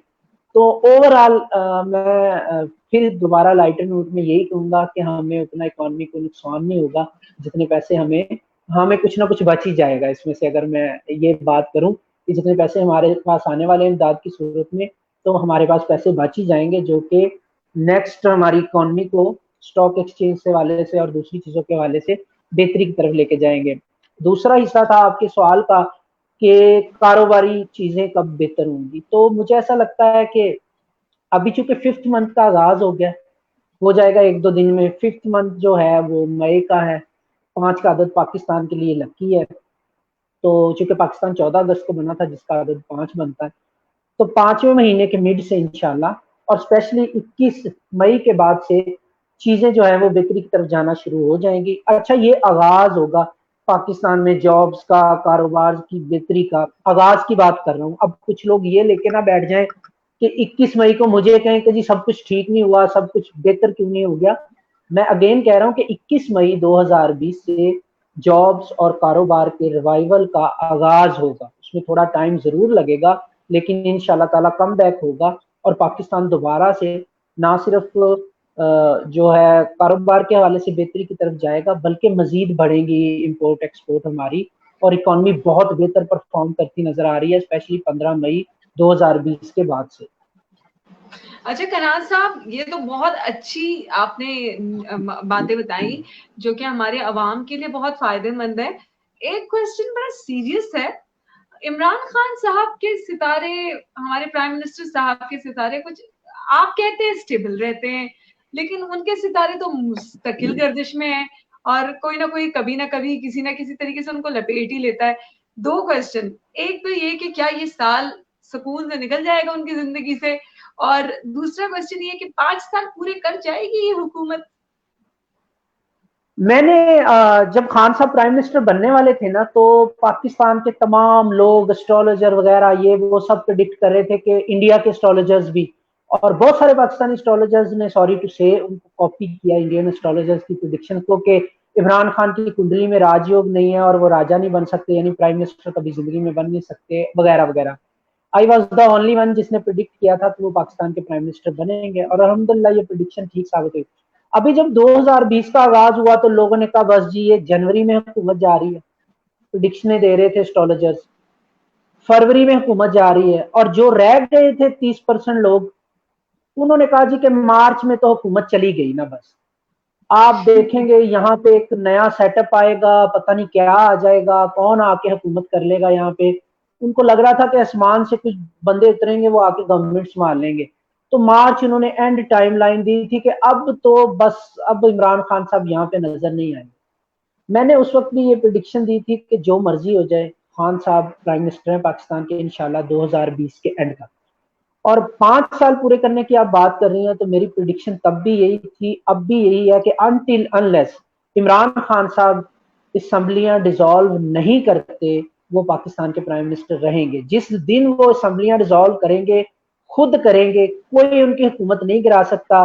अच्छा, यहाँ पे 2020 के आगाज में जब लोगों ने प्रेडिक्शनें दी ना कि जी जनवरी में हुकूमत चली जाएगी, फरवरी में चली जाएगी, फिर मार्च में गिराई उन्होंने, तो वो ये कह रहे थे, पहले कह रहे थे मरियम इनकलाब लेके आएंगी जनवरी में तो हुकूमत गिर जाएगी, फिर उन्होंने कहा जी शहबाज शरीफ साहब आएंगे, इनकलाब लेके आएंगे तो फिर वो हुकूमत गिरा देंगे। अब आपके सामने मरियम साहिबा भी मौजूद हैं, बिलावल साहब भी मौजूद हैं, शहबाज शरीफ साहब भी तशरीफ ले आए हैं और हुकूमत भी इमरान खान साहब की मौजूद है। मैंने एक चीज की प्रेडिक्शन 2020 के आगाज में दी थी कि गवर्नमेंट नहीं जाएगी इमरान खान की, सबसे पहले एहतसाब होगा with in party Tehreek Insaf के अपने लोगों का, उसके बाद पूरी पार्टीज का एहतसाब होगा। उस पर बहुत सारे एस्ट्रोलॉजर ने ये कहा नहीं जी नहीं, अब एहतसाब नहीं होगा, अब तो जो होना था बस हो चुका। वो सुनी सुनाई खबरें थी। मैं अपनी प्रिडिक्शन पे अब भी कायम हूँ, एहतसाब होगा, बड़ा तगड़ा होगा, बड़ा तसल्ली बख्श होगा और पाकिस्तान की फेवर में होगा।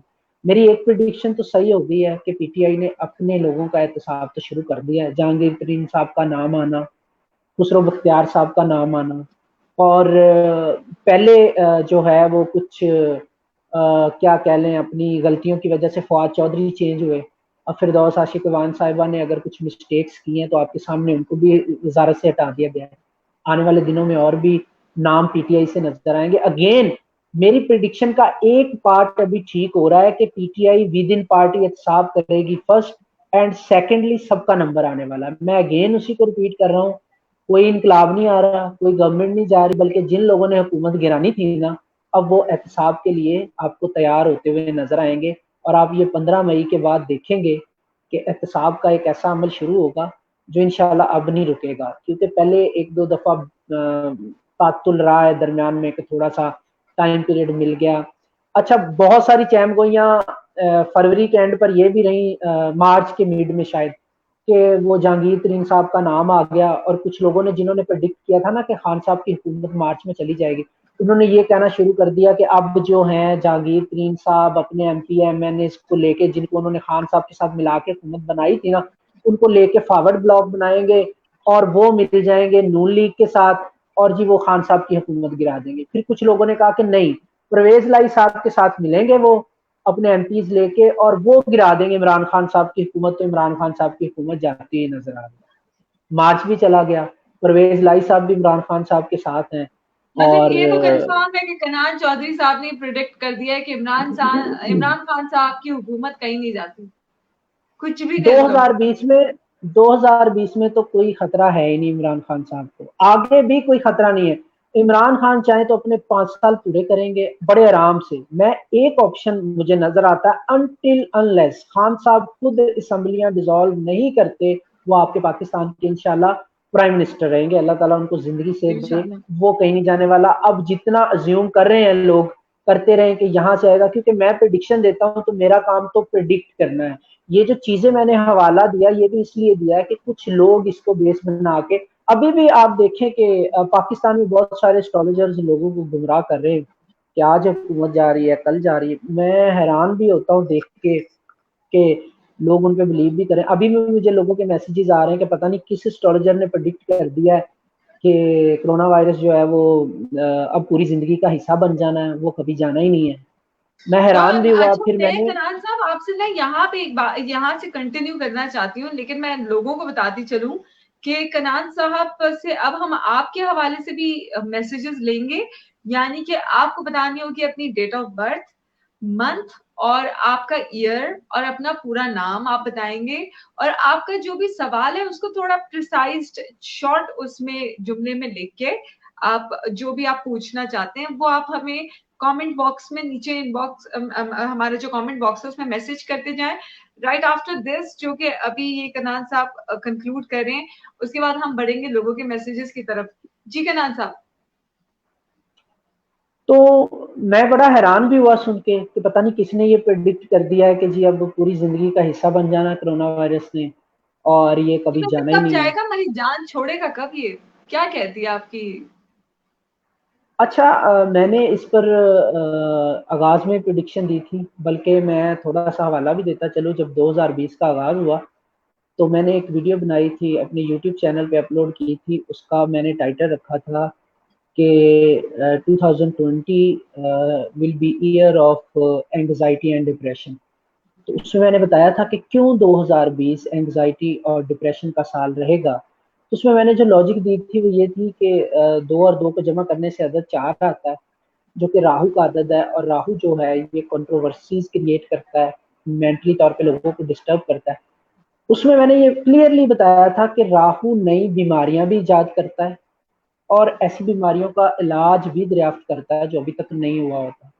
और मून का अदद 2 है, जो कि 2 बार आ रहा है, तो ये मून माइंड को रूल करता है और लोगों को मेंटली तौर पे डिस्टर्ब करेगा पूरा साल। अच्छा, अभी इंटरेस्टिंग फैक्टर आप ये देखें कि कोरोना वायरस से कितने लोग जो हैं वो इफेक्टेड है। पाकिस्तान में देखें 7,000, 9,000, 10,000 लोग इफेक्ट, लेकिन मेंटली तौर पे मेरा ख्याल है पूरी 20 करोड़ या 22 करोड़ आवाम जितनी हमारी है वो मेंटली तौर पे डिस्टर्ब है, डिप्रेशन में है, टेंशन में है। वो चाहे अपने रोजगार की वजह से हो, कोई कोरोना वायरस की वजह से हो, कोई अपनी शादी के रुकने की वजह से हो, कुछ भी वजूहत हो, मेंटली तौर पे पूरी दुनिया डिस्टर्बेंस का शिकार है। और यही मैंने प्रेडिक्शन दी थी।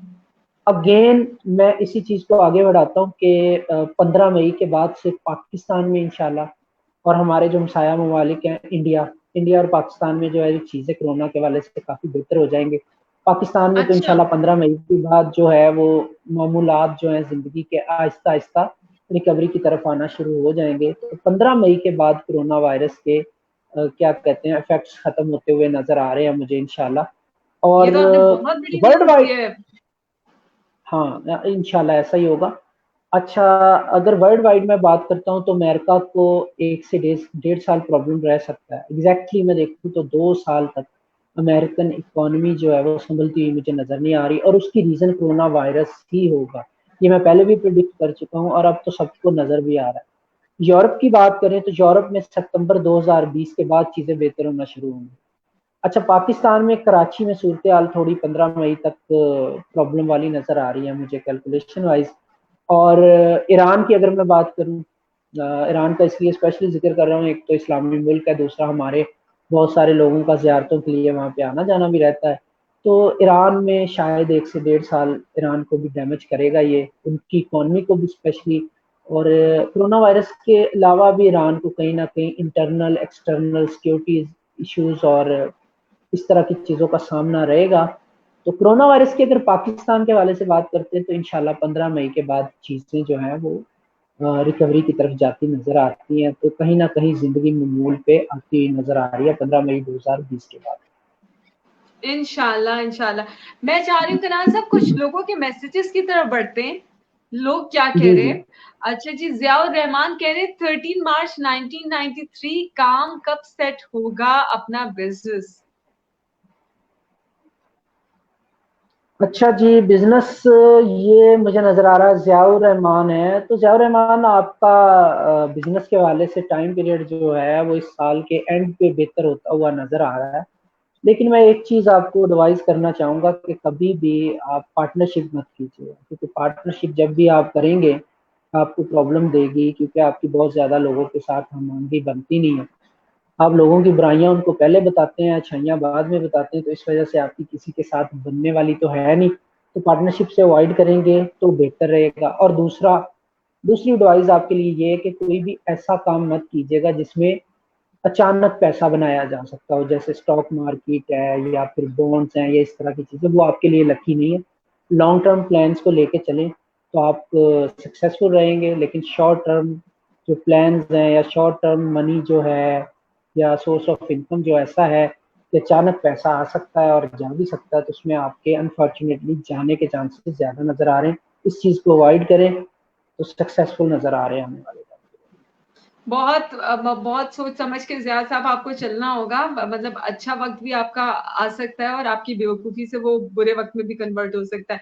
हीर शेख कहती हैं 12 जनवरी 1993 1993, और शादी शादी बड़ा मसला है इन्होंने यहाँ लोग। अच्छा, इन्होंने मैरिड लिखा है। अब हो सकता है ये मैरिज लिखना चाह रही हूँ पूछने के लिए, या ये ऑलरेडी मैरिड है तो उसके बारे में पूछना चाह रही हूँ। चले हम सवाल चेंज कर देते हैं जब तक ये सही सवाल नहीं पूछ लेती। 16 मई 1985 फातिमा कहती है शादी कब होगी? लोगों को वैसे अच्छा कनान साहब मैं आपको यहाँ रोक रही हूँ, लोगों को अगर समझ आ जाए कि शादी जिंदगी में इतना इम्पोर्टेंट पार्ट नहीं है जितना आपका करियर, आपकी कंसिस्टेंसी, आपका कुछ अपनी जिंदगी में कुछ कर देने या कर गुजरने वाला चीज इम्पोर्टेंट है। शादी तो हो ही जाती है जब आपकी लिखी होती है। लोग क्यों सिर्फ शादी पे इतना फोकस्ड रहते हैं? बट फातिमा का क्वेश्चन भी है। अच्छा देखिए, इसमें एक चीज ये है कि फातिमा की डेट ऑफ बर्थ को देखते हुए बड़ा स्ट्रगलिंग टाइम पीरियड इन्होंने गुजारा है, और अभी इनको 1 मंथ फेवरेबल मिला है, तो होपफुली मई के एंड तक कहीं ना कहीं इनकी बात पक्की होती, इनकी शादी होती नजर आ रही है मुझे। तो गुड लक फातिमा आपको, आपने बड़ा ओहो स्ट्रगल फातिमा। किया है, क्योंकि फातिमा का जो डेट ऑफ बर्थ नजर आ रही है, इन्होंने अपनी जिंदगी में जितनी भी स्ट्रगल की है वो रिलेशनशिप के लिए की है, क्योंकि ये रिलेशनशिप सेक्टर में ही अनलकी नजर आ रही है। बाकी तो इन्होंने जिंदगी में सब कुछ हासिल किया, तो ये जो मैरिज वाला खाना है इनका काफी प्रॉब्लम वाला नजर आ रहा है, तो होपफुली ये मंथ इनको फेवर दे रहा है। अच्छा, शादी की बात हम कर रहे थे, लोग शादी का या रिलेशनशिप का पूछते हैं और करियर पे ध्यान नहीं देते, तो मैं आप लोगों को यही कहना चाहूंगा कि जब आप शादी भी करने जाएंगे तो सबसे पहले यही पूछा जाएगा कि आप काम क्या करते हैं, कमाते करते कितना क्या है। हो बेटा? तो अगर आप करियर पे फोकस करेंगे तो शादी के लिए खुद शादी ऑफर्स तो फिर हो आएंगे, ही जाएगी। और अगर करियर पे फोकस छोड़ के शादी पे फोकस करेंगे तो शादी आपके लिए वो वाले जान बन जाएगी। ये ऐसी वाह, जनरल क्या एडवाइस थी, मशवरा दिया आपने न्यूमरोलॉजी का करान इसके साहब। साथ कोई ताल्लुक नहीं है। हाँ, अच्छा जी, आगे बढ़ते हैं। ये है जी 8 मई सनाउल्लाह है, एजुकेशन और उसका पूछ रहे हैं। करियर। किसी ने अच्छा, हमसे इससे पहले दूसरी शादी का भी पूछा था। मैं वैसे प्रोड्यूसर साहब से चाहूंगी कि वो भी हम इसके बाद दोबारा बढ़े। ये दूसरी शादी वाले को लाएं जी, ये कैसे लकी आदमी है कि एक करके दूसरी की तरफ बढ़ रहे हैं, यहाँ पे एक नहीं हो रही। अच्छा जी, एग्जैक्टली। जो अभी अभी 8 मई 1987, ओके। सनाउल्लाह, आपको इस साल में थोड़ी स्ट्रगल करनी पड़ेगी, थोड़ी नहीं, काफी सब्र से काम लेना पड़ेगा। 2021 आपका बहुत अच्छा साल है, अपनी सारी एनर्जीज जो है उस प्लानिंग पे इन्वेस्ट करें जो 2021 में आप कर सकते हैं, क्योंकि अब जो नुकसान आप उठाएंगे या जो स्ट्रगल या मेहनत आप करेंगे उसका फल जो है वो आपको 2021 में मिलने वाला है, तो उसमें आपको इतना अच्छा रिवॉर्ड मिलेगा कि आप इस साल की स्ट्रगल को भूल जाएंगे। तो अपना फोकस लॉन्ग टर्म प्लानिंग पे करें, अवॉइड करें अभी कहीं पर पैसे इन्वेस्ट करने के लिए, आउट ऑफ कंट्री जाने के लिए, या कहीं पर भी जमीन जायदाद में पैसे इन्वेस्ट करते, क्योंकि 8 वालों का ज्यादातर फोकस इस वक्त किसी प्रॉपर्टी में पैसे इन्वेस्ट करने पे नजर आ रहा है या किसी बिजनेस वगैरह में।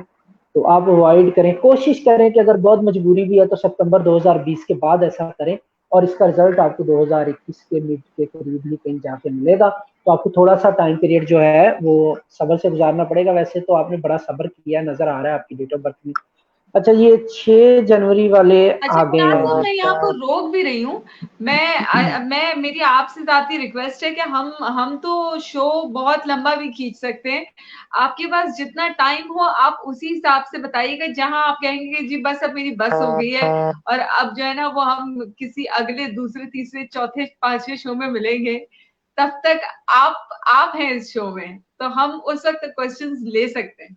मुझे अंदाजा ही नहीं हुआ, हम 1 घंटा जो है ऑलमोस्ट कर चुके हैं शो, और इतना इंटरेस्टिंग रहा कि ये अंदाजा ही नहीं हुआ।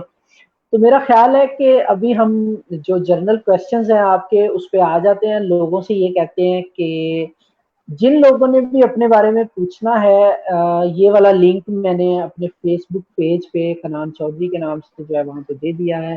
कनान चौधरी के नाम से ही मेरा ऑफिशियल यूट्यूब चैनल है, तो वहां पे आप कमेंट्स करके पूछ सकते हैं। वहीं पे मैंने सारी वीडियोस भी डाली हुई हैं कोरोना वायरस की अपडेट की, और उससे भी आप इंफॉर्मेशन ले सकते हैं। तो आप कमेंट्स मेरे पेज पे कर लें फेसबुक पे, तो आपको जो है वहां पे इंफॉर्मेशन मिल जाएगी। मेरा नंबर वरना भी है, हमने तो कनान लेकिन साहब को हर दूसरे तीसरे चौथे दिन जहमत देनी ही है। बिल्कुल इंशाल्लाह मैं हाजिर हूँ, कोई ऐसा मसला नहीं है। आप जब भी कहती हैं मैं अवेलेबल होता हूँ अगर टाइम हो तो। और कनान साहब मेरा नंबर भी है। प्रोटेक्शन जी जी, आप पहले नंबर अपना बता दीजिए ताकि लोगों को आपसे जो कांटेक्ट करना वो डायरेक्टली कांटेक्ट कर सकें। अच्छा, ये जो नंबर मैं बता रहा हूँ ये सुनने देखने वालों के लिए बड़े गौर तलब बात है। आपने इस नंबर पे सिर्फ व्हाट्सएप पे मैसेज करना है, कॉलें नहीं करनी। मैं उठाऊंगा नहीं, फिर आप इतराज करते हैं जी कॉलें नहीं उठाते। मैं बार बार कहता हूँ ये व्हाट्सएप नंबर है, आप अपना मैसेज छोड़ें। और यहाँ पर मैसेज उन लोगों ने करना है जिन्होंने मुझसे अपॉइंटमेंट बुक करवानी है। अदरवाइज प्लीज, अदरवाइज आप कुछ पूछना चाहते हैं पूछें, आप मेरे फेसबुक पेज पे कमेंट्स में पूछें, यूट्यूब चैनल पे कमेंट्स करके पूछें। इस नंबर पे मैसेज तब करें जब आपने अपॉइंटमेंट बुक करवानी है, अदरवाइज फिर आप जो है वो कहेंगे जी आपको रिप्लाई नहीं मिलता। तो नंबर है 0341174111। अगेन रिपीट कर रहा हूँ, नंबर है 0341174111। ये मेरा व्हाट्सएप नंबर है, इस पे आपने व्हाट्सएप पे मैसेज करना है, कॉलें नहीं करनी प्लीज, क्योंकि कॉलें, नंबर तो बंद होगा, कॉलें तो मैं उठाऊंगा नहीं। पर व्हाट्सएप पे भी आप कॉलें करेंगे तो मैं कितनी कॉलें ले पाऊंगा। तो आप मुझे मैसेज करेंगे तो आपको मैसेजेस का रिप्लाई मिलता जाएगा, फिर जो भी प्रोसीजर होगा वो आप फॉलो कर लीजिएगा। जी फरीन। अच्छा, एक सवाल कनान साहब मैं करना चाहती हूँ लोगों से। अब वैसे स्क्रीन पे आ चुका है आपका नंबर भी, व्हाट्सएप नंबर, ताकि अगर लोग आपसे राब्ता करना चाहें वॉइस मैसेजेस के थ्रू या मैसेजेस के थ्रू, आप कनान चौधरी से बिल्कुल बात कर सकते हैं, उनसे राब्ता कर सकते हैं। तो एक क्वेश्चन तो मैं जाती तौर पे आपसे करना चाहती हूँ। हमारे बहुत फेवरेट है, मेरे जाती बहुत फेवरेट है जफर अब्बास, और माशाल्लाह से बहुत अच्छा काम करते हैं, जेडीसी फाउंडेशन, नो डाउट आपने नाम सुना होगा। क्या लगता है आपको आने वाले दिनों में जेडीसी फाउंडेशन की स्टैंडिंग क्या होगी, ओवरऑल कहाँ खड़ी होगी? देखें, सबसे पहले तो मैं अप्रिशिएट करना चाहूँगा जफ़र अब्बास साहब को, उनकी टीम को, और जेडीसी फाउंडेशन से जितने लोग भी अटैच हैं, बहुत अच्छा काम कर रहे हैं। और मैं देख भी रहा हूँ बहुत सारे लोग मेरे साथ भी वो वीडियोस शेयर करते हैं, तो डेफिनेटली बहुत अच्छा काम कर रहे हैं ये। लेकिन इनको थोड़ी सी एहतियात करनी चाहिए 2020 में, कहीं कंट्रोवर्सीज इनके साथ अटैच ना हो जाए, अल्लाह ना करे ऐसा हो। लेकिन कैलकुलेशन वाइज थोड़ा सा कहीं ना कहीं कुछ ना कुछ प्रॉब्लम नजर आता है, तो इनको एहतियात करनी चाहिए। बाकी इंशाल्लाह फलाही काम के हवाले से ये काफी प्रोग्रेस करते हुए नजर आ रहे हैं।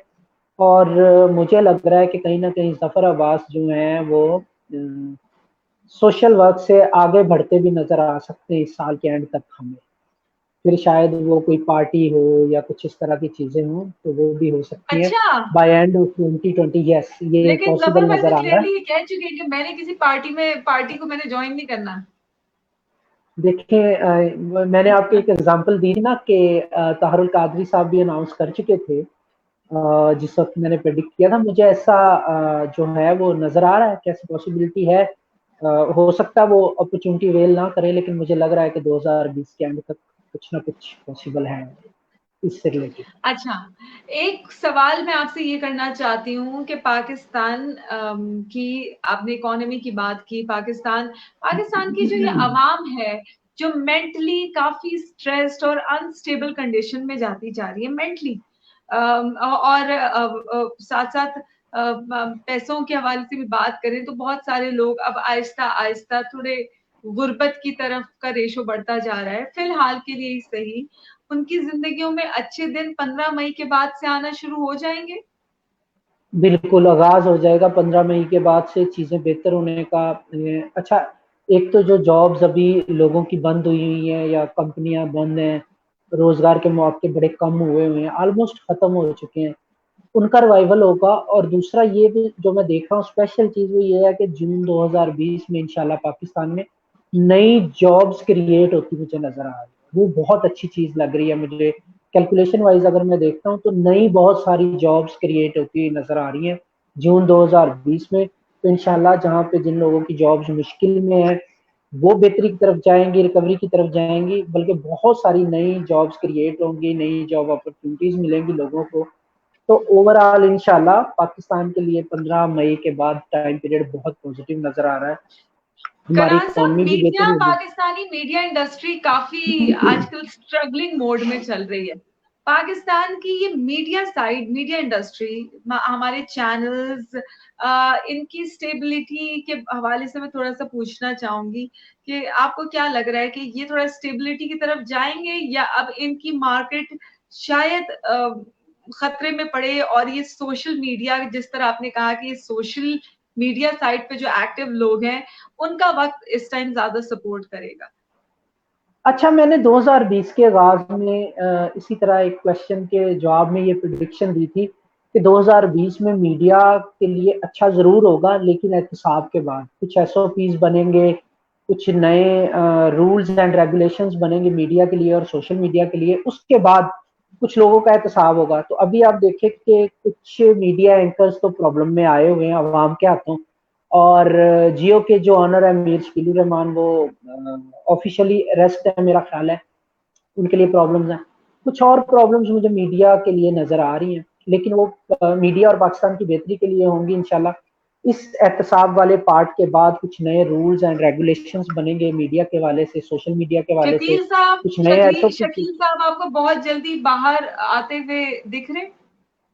अब मुझे लग रहा है कि मई के मिड के बाद पॉसिबिलिटी है उनके आने की, और उसके बाद कुछ SOPs भी बनेंगे मीडिया के वाले से, कुछ नए रूल्स एंड रेगुलेशन आएंगे, और मीडिया का जो कम बैक है वो मिड ऑफ जुलाई के बाद होगा 2020 के। ये एक कम्बिनेशन बनेगा, एक मर्ज होगा, मेन स्ट्रीम मीडिया और सोशल मीडिया एक मर्ज होके एक अच्छा कॉम्बिनेशन बनेगा जो मीडिया के रिवाइवल का बायस बनेगा, और कुछ चेंजेस आएंगे मीडिया में। कुछ बहुत बड़े बड़े नाम जो मीडिया पे विराजमान है, ये शायद हमें मुश्किलात में नजर आए हैं आने वाले टाइम पीरियड में, और अच्छा, स्पेशली मई का महीना काफी अहम रह सकता है इस हवाले से। अच्छा, ये हामिद मीर साहब पे अचानक से दो दो क्वेश्चंस बहुत मिलते जुलते हैं आपसे। पहला ये कि मौलाना साहब को बहुत ज्यादा क्रिटिसाइज किया गया और एक कंट्रोवर्सी ही खड़ी हो गई, और उसके बाद एंकर्स ने मीडिया को सपोर्ट करने के चक्कर में मीडिया के फेवर में इतना कुछ कहा, बट अनफॉर्चुनेटली वही आपके शोबिस के सितारे उन्हीं एंकर्स के खिलाफ चले गए। तो आपका क्या ख्याल है कि ये कंट्रोवर्सी कहाँ जाके रुकने वाली है, और इसका नुकसान क्या हामिद मीर साहब को जितने सवालात इस टाइम भुगतने पड़ रहे हैं, क्या उनके लिए कोई खतरनाक या खतरे की घंटी तो नहीं बजने वाली? मैंने 2020 के आगाज में एक प्रिडिक्शन दी थी, मुझे अभी याद आ रहा है आपके क्वेश्चन के बाद। मैंने बड़ा क्लियरली ये प्रिडिक्ट किया था कि 2020 जो है मजहबी जमातों के हवाले से और मजहबी रहनुमाओं के हवाले से बड़ा स्ट्रॉन्ग ईयर है। जितने मजहबी रहनुमा हैं, जितने मजहबी लोग हैं, जितनी मजहब के बेस पे पार्टीज हैं जो मजहब को प्रमोट करती हैं जेन्युइनली, पॉलिटिकल पार्टीज की बात नहीं कर रहा, वो बड़ी स्ट्रॉन्ग रहेंगी 2020 में। तो न्यूमरोलॉजिकली मैं एक बात कहता होता हूँ कि जिस बंदे का लकी टाइम चल रहा हो ना, उससे पंगा नहीं लेना चाहिए। तो मेरे ख्याल से काफ़ी मुश्किलात नज़र आ रही हैं मुझे इस हवाले से, क्योंकि एक तो अभी मीडिया का टाइम पीरियड अच्छा नहीं चल रहा, और वहाँ पे मुझे ये भी नज़र आ रहा है कि जो बड़े बड़े नाम हैं मीडिया के वो प्रॉब्लम्स में नज़र आएंगे। और वहाँ पे 2020 के लिए मेरी अपनी प्रेडिक्शन ये भी है कि मजहबी रहनुमा जो हैं और मजहबी पार्टियां जो हैं जो जेन्युइनली मजहब का काम करती हैं, या फिर मजहब के हवाले से जो लोग अटैच्ड हैं, उनके लिए 2020 बड़ा स्ट्रॉन्ग ईयर है। तो मुझे नहीं लगता कि मजहब पर और किसी भी मजहब को लेके किसी भी चीज के बारे में वैसे तो कंट्रोवर्सी बनानी ही नहीं चाहिए, और इस साल कम से कम बहुत सोचना चाहिए, 10 दफा सोचना चाहिए। 10 दफा कम कह रहा हूँ, ज्यादा दफा सोचना चाहिए। तो मेरे ख्याल से काफी अच्छा कलाम प्रॉब्लम्स रह साहब, एक सकती हैं। सवाल और मेरा आपसे ये है, हमने बहुत सी जगह पढ़ा, सुना, देखा कि जी कोरोना वायरस के बाद ये दुनिया एक नई शक्ल इख्तियार करेगी, और एक नई शक्ल के साथ ये दुनिया लोगों के सामने आएगी। तो कनान चौधरी साहब की प्रेडिक्शंस क्या कहती हैं दुनिया में, अगर ये जो नई शक्ल अगर इख्तियार करेगी आपके मुताबिक, तो ये कौन सी शक्ल की तरफ जाएगी, और इसमें कौन फायदे में रहने वाला है और कौन नुकसान में रहने वाला है? देखिए, मैं आपको इसमें बताऊं कि नई शक्ल की डिस्कशन करना एक, मेरा ख्याल है वो एक स्ट्रेंज बात है, कि जैसे कोई बीमार हो तो बंदा उसको कहता है कि तंदुरुस्ती के बाद आप एक अलग ही बंदे नजर आओगे। तो वो बंदा बीमारी से उठ रहा होता है तो वो आहिस्ता आहिस्ता कम बैक करता है, तो वो अलग ही लेकिन बंदा नहीं आपकी ये होता, वो हंसी वही बंदा। आपके जुमले को सपोर्ट नहीं कर रही कनान साहब, ये आपकी मुस्कुराहट वो है मैं ना वो हंसा इसलिए हूँ कि बड़े बहुत सारे लोग ना नए जायचे बना के बता रहे हैं कि कोरोना वायरस के बाद दुनिया का ये जायचा होगा, हम इसको इस नजर से देखेंगे, वो कुछ अलग नहीं होने वाला। हाँ, उसमें जैसा मैंने प्रिडिक्ट किया था, यूरोपियन कंट्री के लिए बड़ी मुश्किलात हैं और अमेरिकन इकोनॉमी को बहुत ज्यादा डैमेज होने वाला है। तो नई शक्ल काइंड ऑफ इस सूरत हाल से हम कह सकते हैं कि अगर अमेरिका की इकोनॉमी को डैमेज होता है तो बहुत सारे छोटे ममालिक पावरफुल होते हुए नजर आएंगे, जिसमें पाकिस्तान भी है। वो ममालिक जिन्होंने अमेरिका के कर्जे देने, क्योंकि कर्जे माफ भी करने पड़ेंगे इनको और अपनी इकोनॉमी भी क्राइसिस में। एक चीज, चाइना क्या चाइना ने जो कोरोना वायरस को भी ओवरकम कर लिया और उनकी इकोनॉमी भी स्ट्रॉन्ग जा रही है। तो पाकिस्तान की इकोनॉमी, पाकिस्तान और चाइना की एशिया में मुझे इकोनॉमी बड़ी स्ट्रॉन्ग नजर आ रही है आने वाले टाइम पीरियड में। तो जब अमेरिका की इकोनॉमी डाउन जाती नजर आए और चाइना की और पाकिस्तान की इकोनॉमी प्लस में नजर आ रही है, तो एक नई सूरत ये हो सकती है कि अगला सुपर पावर चाइना बनने के लिए बिल्कुल तैयार खड़ा है। क्योंकि अमेरिका में जिस हद तक डैमेज मुझे नजर आ रहा है इकोनॉमी के हवाले से, उसकी रिकवरी आसान नहीं है। अगर मैं वर्ल्ड वाइड बात करूं तो जो नुकसान दुनिया 2020 में उठाएगी वो 2021 में उसको रिकवर भी करेगी और कम बैक भी करेगी, जिसे हम कहते हैं ना कि अपना नुकसान भी पूरा कर लिया और मुनाफा भी कमा लिया।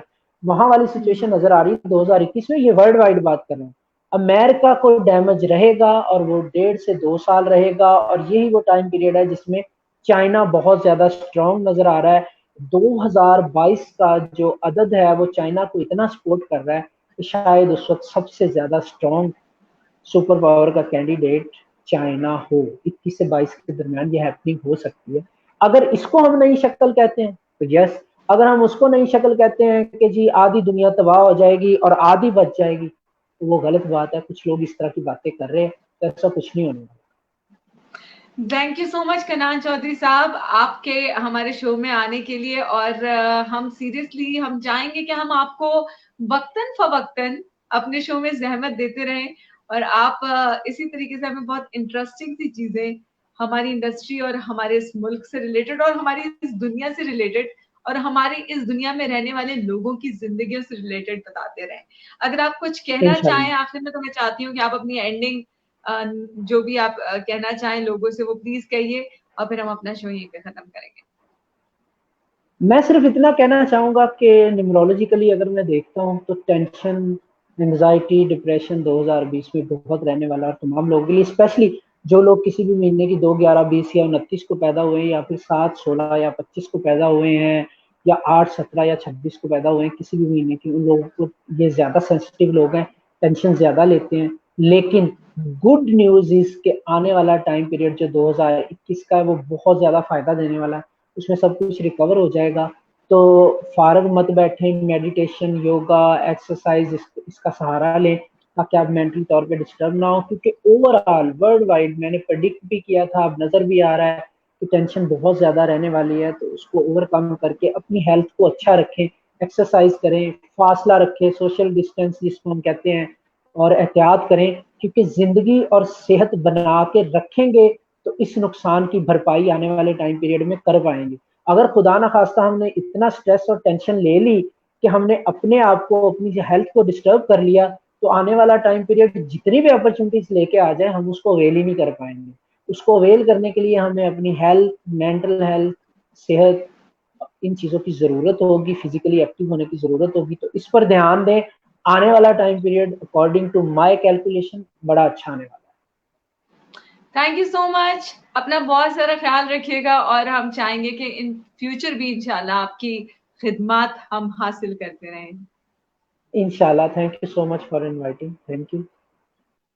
ऑलराइट पीपल, आज का शो आप तमाम लोगों ने देखा, बहुत सारे हमारी नजरों से इधर उधर हो गए होंगे और बहुत सारे क्वेश्चंस हमने देखे, बट मुझे लगता है कि उन क्वेश्चंस के साथ साथ ये क्वेश्चंस भी बहुत इंपॉर्टेंट थे। और हमारे शो का टाइम अगर आपको लगता है कि जी कम है, इसको ज्यादा होना चाहिए, तो वो भी आप हमें इनबॉक्स कीजिए। और आप हमें इवन फेसबुक पे भी इनबॉक्स कर सकते हैं, या फिर आप यूट्यूब पे youtube.com/ फरहीन मलिक FARHEENMALI के नीचे आपको दिख रहा है। यहाँ पे आप जाके कमेंट्स भी कर सकते हैं, इन वीडियोस को दोबारा से भी देख सकते हैं। और अगर आपके अंदर कोई भी टैलेंट है, आप बहुत अच्छे सिंगर हैं, म्यूजिशियन हैं, कुकिंग बहुत अच्छी आती है, पेंटिंग बहुत अच्छी आती है, शायरी बहुत अच्छी आती है, ड्रामा बहुत अच्छा आता है, मिमिक्री बहुत अच्छी आती है, तो अपनी छोटी सी वीडियो बना के हमें व्हाट्सएप कीजिए ऑन 0333263339। हमारी स्क्रीन पे नंबर आ जाना चाहिए प्रोड्यूसर साहब। प्रोड्यूसर साहब कह रहे हैं कि आज बस शो आपने पहले ही बहुत ज्यादा कर दिया, आधा घंटा ऊपर हो गया, तो आप बस शो आज खत्म करें, आज नहीं देंगे हम आपको नंबर। 0333266339। अगर हमें वो वीडियो लगी कि जी वाकई इनको हमारे शो का हिस्सा होना चाहिए, तो हम आपकी पूरी की पूरी वीडियो लाइव आपसे बातचीत करके आपकी वो सारी चीजें लाइव लोगों तक दिखाएंगे। अपना बहुत सारा ख्याल रखिए। मुझे आपकी सजेशंस और आपकी फीडबैक की बहुत जरूरत रहती है, तो उसके लिए आपको मुझे इनबॉक्स करना है फेसबुक में, और साथ साथ आप हमारे यूट्यूब के चैनल को सब्सक्राइब कीजिए ताकि आप हमारी कोई भी वीडियो मिस ना कर पाए। अगर लाइव सेशन मिस हो भी जाए तो आप हमारी वीडियोस देख सके। अपना बहुत सारा ख्याल रखिए, अपने प्यारों का बहुत सारा ख्याल रखिए। फाइनली अल्लाह हाफिज।